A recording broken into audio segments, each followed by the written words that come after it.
আমরা পড়ছি শ্রীমদ্ ভাগবতম প্রথম স্কন্ধ অষ্টম অধ্যায়ে কুন্তির মহারানীর প্রার্থনা।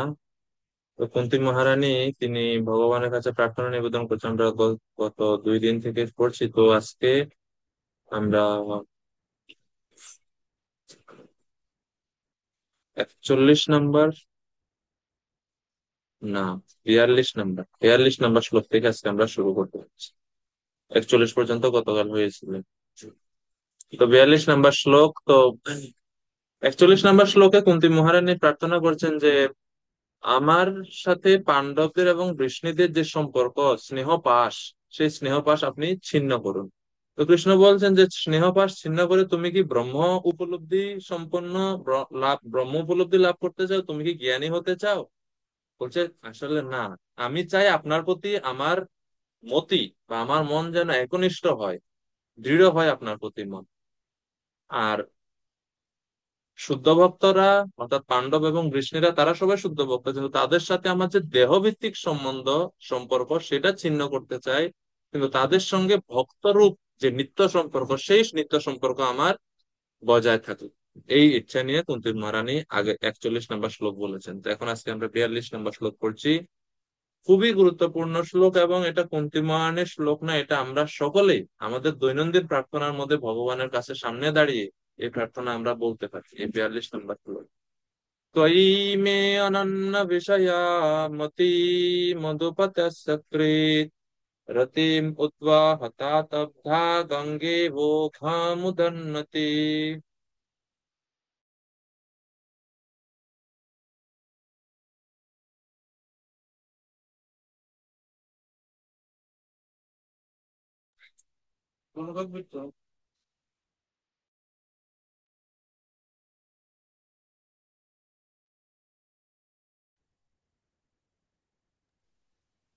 তো অনুবাদে বলা হচ্ছে, হে মধুপতি, মানে কৃষ্ণকে এখানে মধুপতি শব্দ দ্বারা সম্বোধন করছে। হে মধুপতি, গঙ্গা যেমন অপ্রতিহত ভাবে সমুদ্র অভিমুখে প্রবাহিত হয়, তেমনি আমার একনিষ্ঠ মতি যেন নিরন্তর তোমাতেই আকৃষ্ট হয়। তো এটা স্বাভাবিক একটা প্রবৃত্তি যে নদী সমুদ্রের দিকে ধাবিত হবে, এবং নদীর জীবন ততক্ষণ পর্যন্ত অপূর্ণ থাকে যতক্ষণ না সে সমুদ্রের সঙ্গে মিলিত হয়। তদ্রূপ জীবাত্মার যাত্রা, জন্মচক্র, জন্ম মৃত্যু চক্র ততদিন পর্যন্ত চলতে থাকে যতদিন না পর্যন্ত সে পরমাত্মার সেবায় বা পরমাত্মার আহ, অংশ হিসেবে নিজেকে সে বুঝতে পারে। এই জন্য বলছে তুই মেয়ে, হে কৃষ্ণ, আমার ইচ্ছা নয় ব্রহ্মজ্ঞানী জ্ঞানী হওয়া বা ব্রহ্ম উপলব্ধি লাভ করা। আমার ইচ্ছা তুই আপনার প্রতি মে অনন্য বিষয়া, আমার একনিষ্ঠ মতি হোক আপনার প্রতি, হে মধুপতি ভগবান। অনন্য বিষয়া, অনন্য বিষয়া মানে হচ্ছে কেবলা ভক্তি, শুদ্ধ ভক্তির এখানে ইঙ্গিত দেওয়া হচ্ছে। যে শুদ্ধ ভাবে, ঐকান্তিক ভাবে আমি যেন আপনার প্রতি, আমার মন যেন আপনার প্রতি আকৃষ্ট হয়, কারণ আপনি হচ্ছেন মধুপতি। মধুপতি মানে কি? মধুপতি বলতে এখানে ভগবান শ্রীকৃষ্ণকে মধুপতি শব্দ দ্বারা কুন্তী মহারানী আহ সম্বোধন করছেন। কুন্তী মহারানী তো আর কৃষ্ণের রাসলীলার কথা এখানে উল্লেখ করতে পারেন না। তো কৃষ্ণকে মধুপতি বলা হয় কারণ কৃষ্ণ হচ্ছে মাধুর্য রসের আশ্রয়। আর মধু মানে হচ্ছে, মধু শব্দের আরেকটা অর্থ হচ্ছে মাধুর্য রসকে ইঙ্গিত করা হচ্ছে। তো আপনি গোপীদের সঙ্গে লীলা বিলাস করেন, মাধুর্য রস আস্বাদন করেন, যেটা হচ্ছে সমস্ত রসের মধ্যে শ্রেষ্ঠ। তো সেই রসের যিনি মূর্তমান স্বরূপ বা আশ্রয়, হে প্রভু কৃষ্ণ, আপনার প্রতি আমার মন আকৃষ্ট হোক, এই আমার বাসনা। কিরকম সেই আকর্ষণটা? রতিম, বা যে সেই যে আকর্ষণ, উদ্বহতাৎ অব্ধা গঙ্গে বোঘমুদন্নতি। গঙ্গা যেমন অপ্রতিহত ভাবে সমুদ্র অভিমুখে প্রবাহিত হয়, সেই রকম আমার মধ্যে যেন আপনার দিকে প্রবাহিত হয়। আর নদী যখন সমুদ্র অভিমুখে প্রবাহিত হয়, যখন মাঝখানে কোনো বাধা আসে, সে এই বাধাকে অতিক্রম করে। যদি অতিক্রম করতে না পারে, পাশ দিয়ে সে নতুন আরেকটা রাস্তা তৈরি করে, কিন্তু তার যাত্রা কখনো শেষ হয় না বা থামে না। স্রোতস্বিনী নদী তার সমুদ্রে মিশা পর্যন্ত সে ধাবিত হতে থাকে। তো একই রকম ভাবে আমার মন, আমার মতি যেন নিরন্তর তোমাতেই আকৃষ্ট হয়, এবং তোমার ছাড়া অন্য কোনো কিছুর প্রতি যেন আকৃষ্ট না হয়, এই বাসনা বা প্রার্থনা কুন্তী মহারানী ভগবানের কাছে নিবেদন করেছে।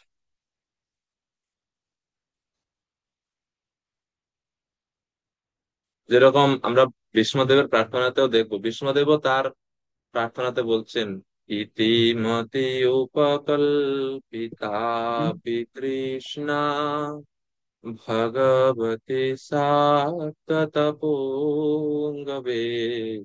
বিভূম্নে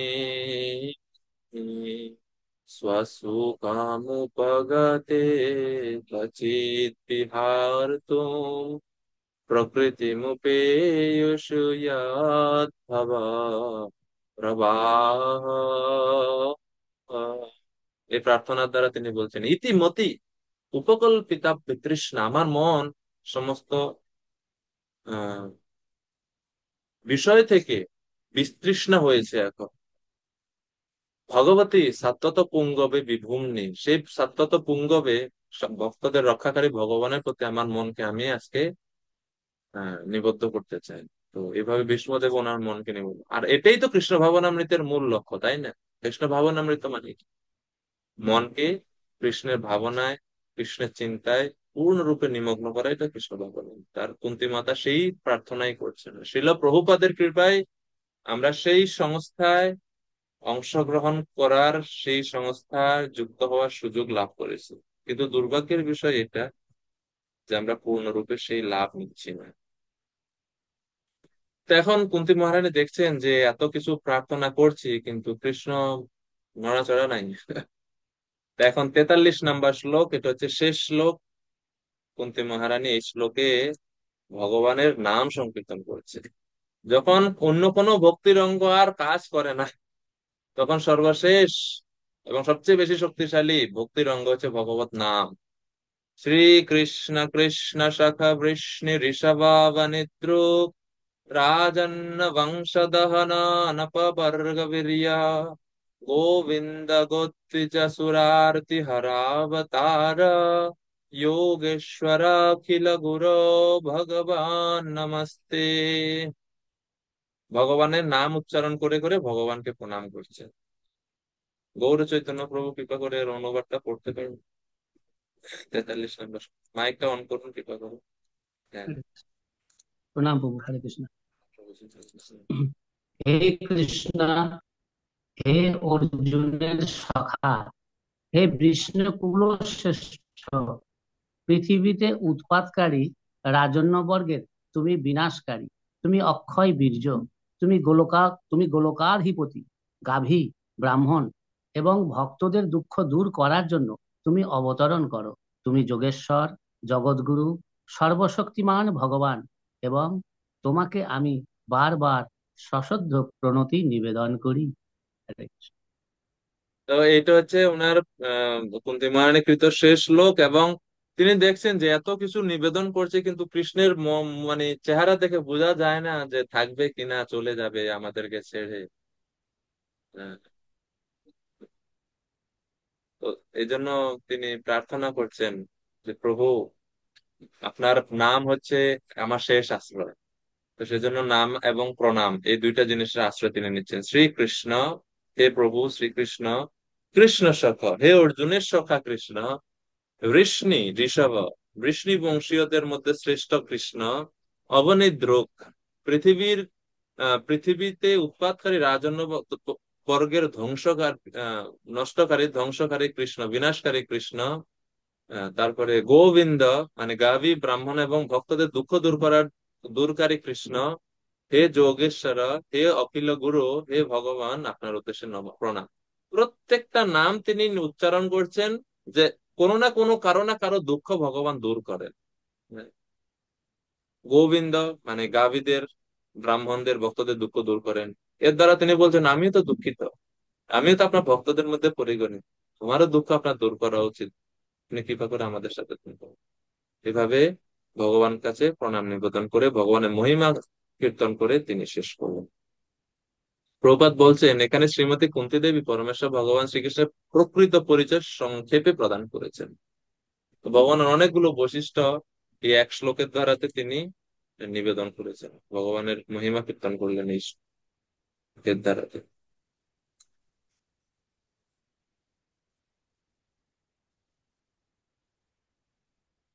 এরপরে 44 নম্বর শ্লোক।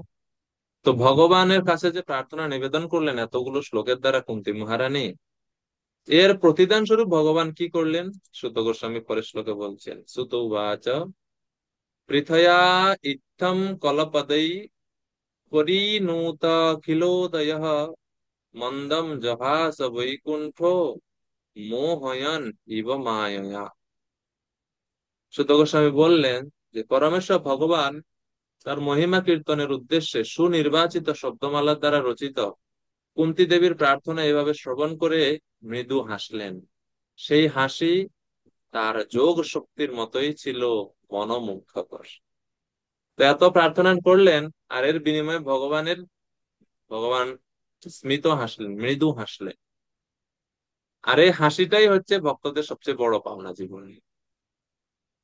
যেমন মনে করুন, আপনি গুরু মহারাজের প্রোগ্রাম, গুরু মহারাজ আসছেন, অনেক সেবা করলেন, সমস্ত সেবার পরে বা মনে করেন রথযাত্রা অনুষ্ঠান, প্রচুর সেবা চলছে, সেই সেবা চলছে, তা আপনিও অনেক সেবা করছেন। আর সেবা শেষে যখন পুনর্মিলনী অনুষ্ঠান হয়, তখন মন্দিরের যে প্রেসিডেন্ট বা সন্ন্যাসী বা যারা অতিথি সবাই আপনি এত সেবা করলেন, তো আপনার আপনার কি বাসনা, মানে এত সেবার বিনিময়ে আপনি কি চান? সন্তুষ্টি, তাদের সন্তুষ্টি। তো তারা যদি একটু হাসেন, আহ, মৃদু হাসেন আমাকে দেখে, বা তারা যদি একটু আনন্দিত হন আমার এই সেবা দেখে, সেটাই তো সবচেয়ে বড় প্রাপ্তি, না?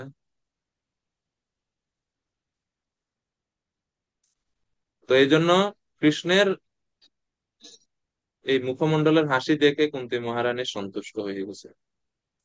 আর কৃষ্ণ এই হাসির মাধ্যমে ভক্তদের ভক্তির ভাব এর প্রতিদান দেন। হাসম হরেরবনতা কিল লোক তীব্র শোকাশ্রুসাগর বিশোষণ মৃত্যুদারম। দ্বিতীয় স্কন্ধে ভগবানের হাসির প্রভাব বলছে, ভগবানের মুখমণ্ডলের হাস্যোজ্জ্বল মুখমণ্ডল যদি কেউ দর্শন করে তাহলে কি ফল। হাসম হরের, ভগবান শ্রীকৃষ্ণের হাস্যোজ্জ্বল মুখমণ্ডল কি করে? অবনত, অবনত মানে মানে পরাজিত করে, দূর করে। কি দূর করে? অবনত অখিল লোক শোক অশ্রু সাগর বিশোষণ মত্যুদার।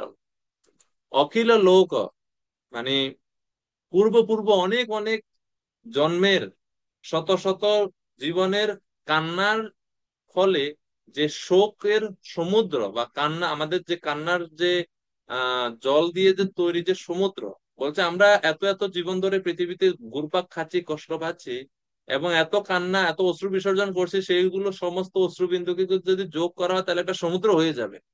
এখন বুঝতে পারেন আমাদের কত জীবন আমরা ভোগ করছি। আর এই সমস্ত শোক অশ্রু দ্বারা নির্মিত সাগর মুহূর্তের মধ্যে বিশোষণম, শুকিয়ে মানে শুকিয়ে যাবে, সমস্ত প্রকার শোক দূরীভূত হয়ে যাবে যদি আমরা ভগবানের হাস্যোজ্জ্বল মুখমণ্ডল দর্শন করি এবং সেই রূপের বা সেই হাস্যোজ্জ্বল মুখমণ্ডলের ধ্যান করি। এই হচ্ছে ভগবানের হাসির ফল।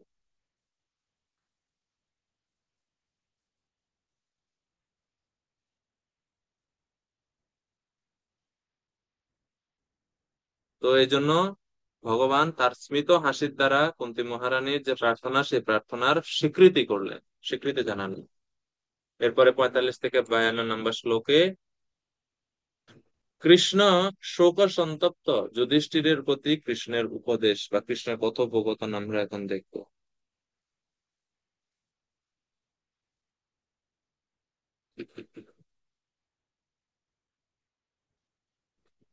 45 নম্বর শ্লোক।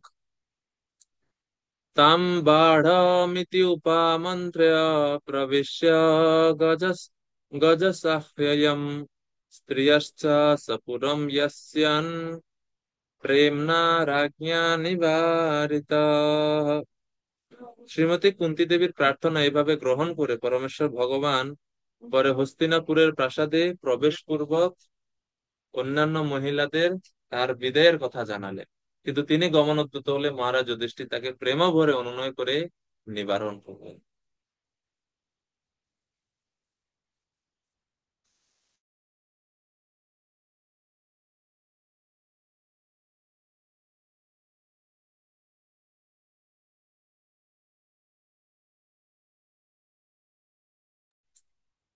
তো শিল প্রভুপাদ বলছেন যে শ্রীকৃষ্ণ যখন দ্বারকায় ফিরে যেতে মনস্থ করেছিলেন তখন তাকে হস্তিনাপুরে থাকতে বাধ্য করা কারো পক্ষে সম্ভব ছিল না।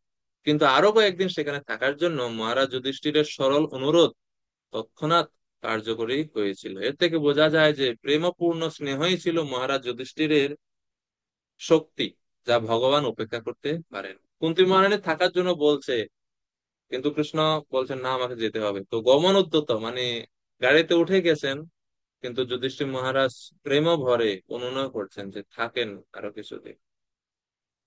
তো এখন কৃষ্ণ বলছে ঠিক আছে থাকে। তো মহারাজ যুধিষ্ঠির এদিকে মহাভারতের যুদ্ধ তো জয় লাভ করলেন, রাজ সিংহাসনে তো বসলেন, কিন্তু ওই যে ভগবত ভক্ত তো তিনি এখন অনুশোচনা করছেন যে আমার কারণে এত লক্ষ লক্ষ সৈন্য হত্যা হয়েছে, মারা গেছে, তাদের সকলের মৃত্যুর জন্য আমি হচ্ছে একমাত্র দায়ী। আমি কিভাবে সুখ ভোগ করতে পারি এখানে, আমার বেঁচে থাকার কোনো ইচ্ছা আমি দেখি না। এভাবে শোক সন্তপ্ত হয়ে পড়লেন। তো কৃষ্ণ সেই যুধিষ্ঠির মহারাজকে শান্ত করার জন্য চেষ্টা করছেন। 46 নম্বর শ্লোক। व्यासद्वै ईश्वर इह कृष्णेनाद्भुतकर्मणा प्रबोधितोऽपि इतिहासै न बुद्ध्यात शुचार्पित।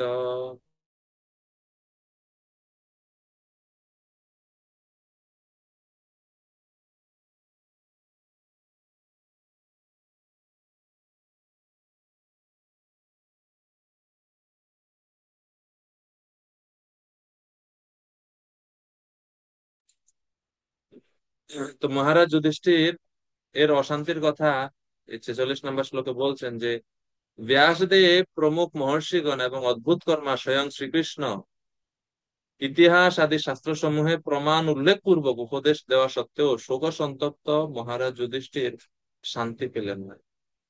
মহারাজ যুধিষ্ঠিরের এই শোক দূর করার জন্য চেষ্টা করছেন অনেকে। ব্যাস আদি সমস্ত ঋষিরা আছেন এখানে, তারা বিভিন্ন শাস্ত্রীয় যুক্তি দিয়ে বোঝাতে চেষ্টা করছেন যে মহারাজ যুধিষ্ঠির এই যুদ্ধে যে সবাই আত্মীয় স্বজন বা যোদ্ধারা মারা গেল তার মূল কারণ আপনি না। কিন্তু তারপরেও কেউ তাকে বোঝাতে সক্ষম হচ্ছে না।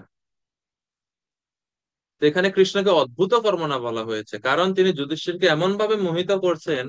কৃষ্ণের ইচ্ছা আরেকটা, অদ্ভুত কর্মণা মানে তার মানে কৃষ্ণ কখন কি করেন, কেন করেন, কি উদ্দেশ্য করবেন, এটা কৃষ্ণ ছাড়া আর কেউ বুঝতে পারেন।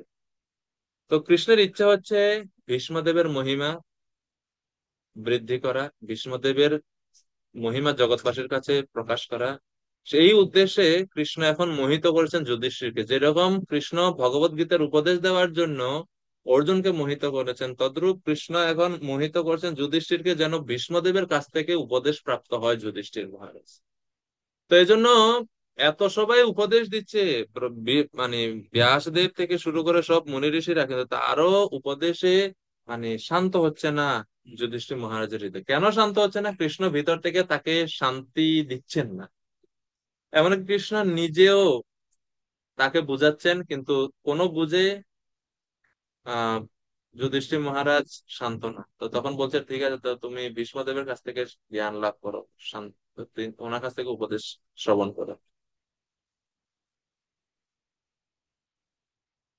তো পরের শ্লোকে বলা হচ্ছে এজন্য ভগবানকে বলা হচ্ছে অদ্ভুত কর্মা, মানে কৃষ্ণ নিজের উপদেশ দেওয়া সত্ত্বেও শোকসন্তপ্ত যুধিষ্ঠির শান্ত হচ্ছেন।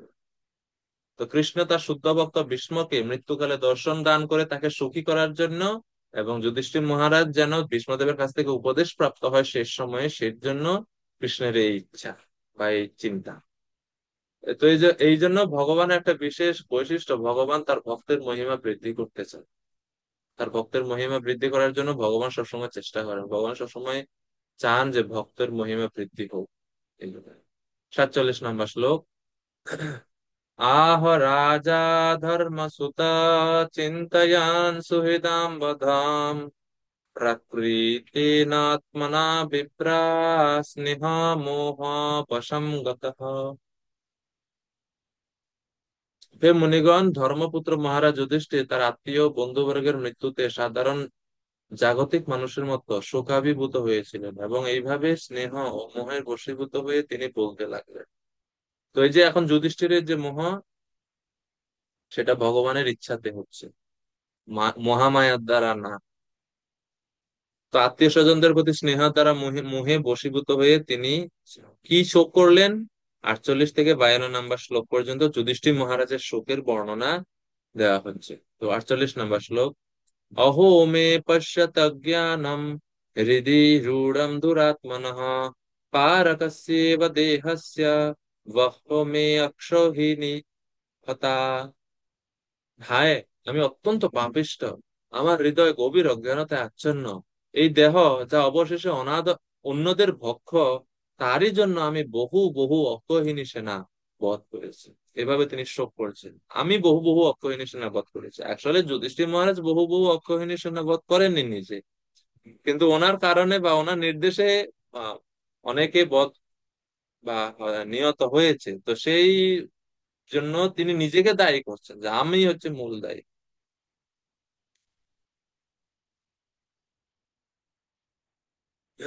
নিজেকে এভাবে তিনি দায়ী ভাবছেন। সেজন্য বলছে পারাগাস্যেব দেহাস্যা, এই দেহের গতি হবে অন্যদের ভক্ষ। মানে আমাদের এই দেহের অন্তিম গতি কি?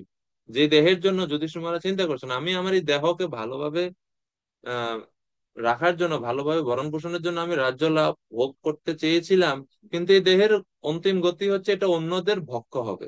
অন্যদের ভক্ষ পারকস্যেব, অর্থাৎ আমরা যখন দেহ ত্যাগ করি, যদি দাহ করা হয় তাহলে হচ্ছে সেটা মাটির সঙ্গে মিশবে, পঞ্চ উপাদান, পঞ্চভূত, প্রকৃতির 5টি উপাদানের সঙ্গে আহ মিশে যাবে। আর যদি কারোর সমাধি দেওয়া হয় তাহলে সেই মাটি পোকা মাকড় সেইগুলো খেয়ে নিবে। আর যদি কারোর যদি সমাধি হয় না, খোলা অবস্থায় থাকে, তাহলে শকুন ইত্যাদি পাখি বা বন্যজন্তুরা খেয়ে নেবে। তো এই দেহের গতি, অন্তিম গতিটা তো হচ্ছে অন্যের, এই দেহটা অন্যের খাদ্য। এই তুচ্ছ শরীরের জন্য আমি এত এত অক্ষয়িনী সৈন্য বধ করেছি। তো অক্ষয়িনী সৈন্যের হিসাব আমরা শাস্ত্রে পাই যে এক অক্ষয়িনী সৈন্য সমান কত।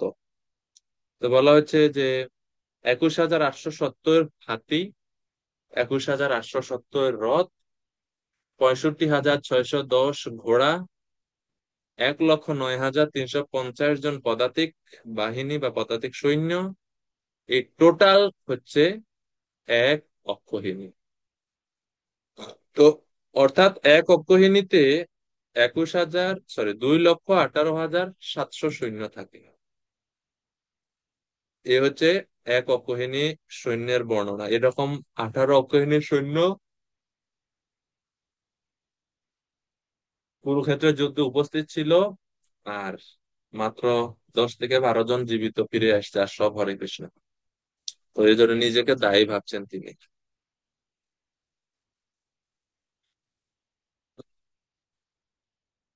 এই জন্য প্রভুপাদ তাৎপর্য বলছে, শরীর প্রকৃতপক্ষে অন্যের উপকারের জন্য, যতক্ষণ প্রাণ থাকে এর জন্য পর উপকার করা উচিত।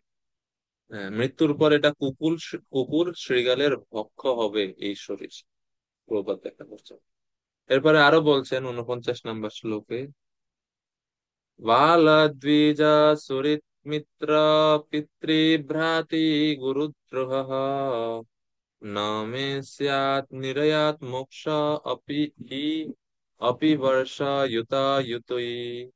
আমি বহু বালক, ব্রাহ্মণ, সুহৃদ, সখা, পিতৃব্য, গুরুজন ও ভ্রাতাদের বধ করেছি। তাই এই সমস্ত পাপের ফলে আমার জন্য যে নরকবাস আসন্ন, লক্ষ লক্ষ বছর জীবিত থাকলেও তা থেকে আমার মুক্তি হবে না। আমার নিশ্চিত, আমি জানি আমার মৃত্যুর পর আমাকে নরকে যেতে হবে, কারণ আমি এত এত আত্মীয় স্বজনদের বধের কারণ আমি।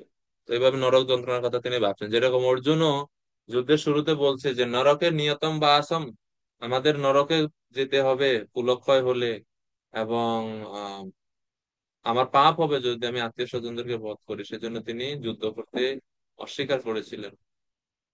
এবং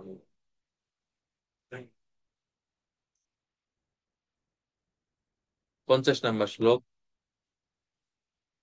তিনি বলছেন শাস্ত্র অনুশাসন আমার ক্ষেত্রে প্রযোজ্য নয়। কি শাস্ত্রের অনুশাসন আমার জন্য প্রযোজ্য নয়?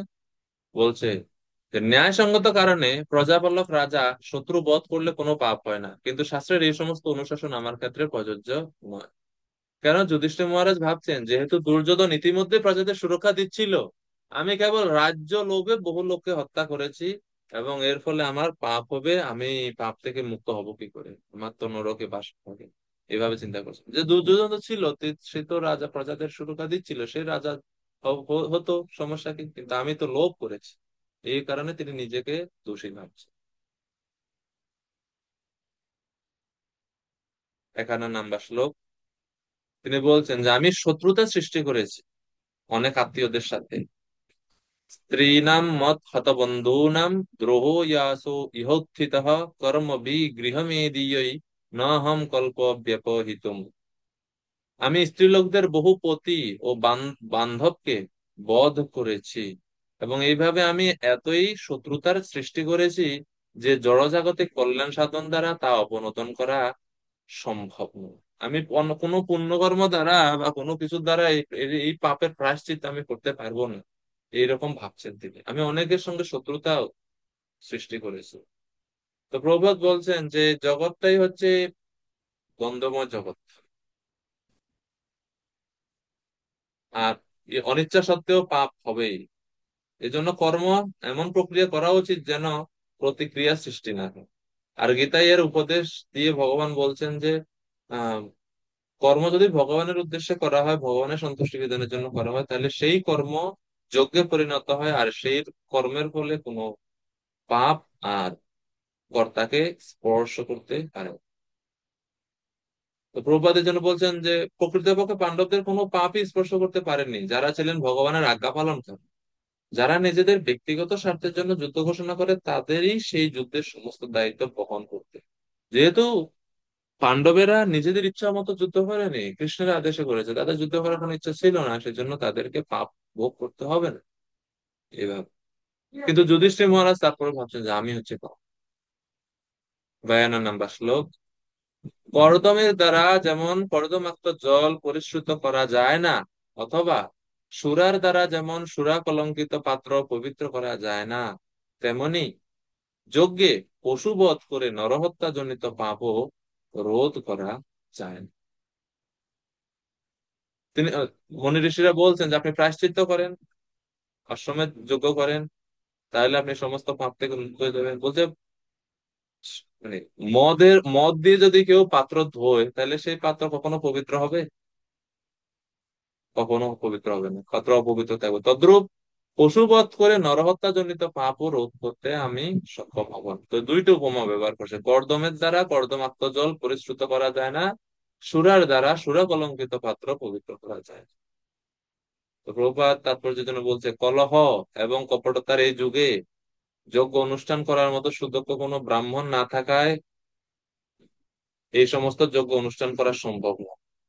যেহেতু পশুবধের কথা আসে শ্লোকে, এই জন্য প্রভুপাদ পশুবধের বিপক্ষে বলছেন যে কলিযুগে এটা এই সমস্ত যজ্ঞ এগুলো করা ঠিক না। কলিযুগের একমাত্র যজ্ঞ হচ্ছে হরে কৃষ্ণ হরে কৃষ্ণ কৃষ্ণ কৃষ্ণ হরে হরে, হরে রাম হরে রাম রাম রাম হরে হরে, ভগবানের নাম সম্পর্কে সংকীর্তন যজ্ঞের দ্বারা ভগবানের আরাধনা। এইভাবে এই অষ্টম অধ্যায় শেষ হচ্ছে। তো আমরা সংক্ষেপে কুন্তী মহারানীর যে স্তুতি বা যে তিনি যে প্রার্থনা নিবেদন করলেন, তা আমরা একটু এক নজরে যদি আমরা চিন্তা করি। 18 থেকে 20 নম্বর শ্লোকে কুন্তী মহারানী বলছেন ভগবানকে জানা বা ভগবানকে দর্শন করার ব্যাপারে, যে কারা ভগবানকে জানতে পারে না? যারা অজ্ঞ, মায়া দ্বারা আচ্ছন্ন, তারা জানতে পারে। কারা ভগবানকে জানতে পারে? যারা নিষ্কিঞ্চনগণ, তারা জানতে পারে। এরপরে 21 থেকে 25 নম্বর শ্লোকে তিনি বলছেন যে আমি হচ্ছে ভাগ্যবতী, কারণ তুমি দেবকীর পুত্রদেরকে রক্ষা করেনি, কিন্তু আমার পুত্রদেরকে রক্ষা করেছে। আমি আমার আরো সৌভাগ্য হচ্ছে আমি তোমার বাল্যলীলা দর্শন করেছি এবং তোমাকে এখনো দর্শন করতে পারছি দীর্ঘদিন ধরে। আমরা আপনার সংস্পর্শে আছি, এটা হচ্ছে আমার সৌভাগ্য। তো কৃষ্ণের রূপের বর্ণনা, কৃষ্ণকে উদ্দেশ্যে প্রণাম নিবেদন করলেন তিনি, এবং 25 নম্বর শ্লোকে তিনি প্রার্থনা করছেন, কৃষ্ণ বারবার যেন আমার বিপদগুলো আসে জীবনে, আমি যেন প্রতি মুহূর্তে বিপদে থাকি, কারণ বিপদে থাকলে আমি তোমাকে স্মরণ করতে পারি। তোমার স্মরণই হচ্ছে প্রকৃত সম্পদ, আর তোমাকে বিস্মরণ করা হওয়াটাই হচ্ছে প্রকৃত বিপদ। এরপরে 26 থেকে 28 নম্বর শ্লোকে ভগবানকে জানার যোগ্যতা সম্বন্ধে বলছেন যে অকিঞ্চন বা যারা নিষ্কিঞ্চন কিছু নাই তারা আপনাকে জানতে পারে। হ্যাঁ, 26 থেকে 28 পর্যন্ত। এরপরে 29 থেকে 31 পর্যন্ত ভগবানের জন্ম এবং ভগবানের অচিন্ত স্বরূপের কথা বর্ণনা করছেন। ভগবানের স্বভাব বা ভগবানের বৈশিষ্ট্য হচ্ছে অচিন্ত বৈশিষ্ট্য সম্পন্ন ভগবান, সেই বর্ণনা দিচ্ছেন। তারপরে 32 থেকে 36 নম্বর শ্লোক পর্যন্ত ভগবানের আবির্ভাব সম্বন্ধে বিভিন্ন মতবাদ এর কথা তিনি ব্যাখ্যা করছেন, এবং শেষে নিজের মতবাদ দিয়েছেন যে আপনি ভক্তিযোগ প্রচার করার জন্যই আবির্ভূত হন বিভিন্ন অবতার রূপ ধারণ করে। আর 37 থেকে 43 পর্যন্ত ভগবানের সঙ্গ পাওয়ার জন্য, ভগবানের প্রতি ভক্তি আরো বেশি দৃঢ় করার জন্য প্রার্থনা নিবেদন করছেন। উম, এই হচ্ছে কুন্তী মহারানীর পুরো প্রার্থনা।